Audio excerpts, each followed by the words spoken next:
মানুষের মধ্যে যে মনুষ্যত্ব বলে একটা ব্যাপার থাকে সেই জিনিসটাই একেবারে হারিয়ে গেছে। আর তার প্রমাণ আমরা প্রতিটা পদে পদে পাচ্ছি।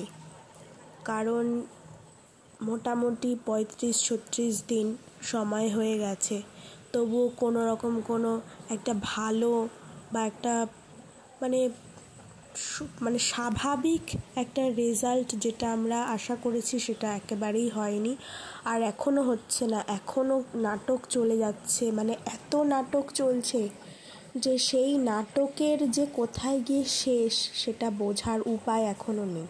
যারা অভিনয় করছে এই নাটকে তাদের তারা একেবারে আসলেই তারা অভিনেতা অভিনেত্রী, ঠিক আছে? না হলে এত সুন্দর নাটক করাটা একেবারেই সম্ভব নয়। আমরা যাদেরকে সিনেমায় দেখি তারা এদের কাছে খুবই নগণ্য। জাস্টিস ফর আরজি কর।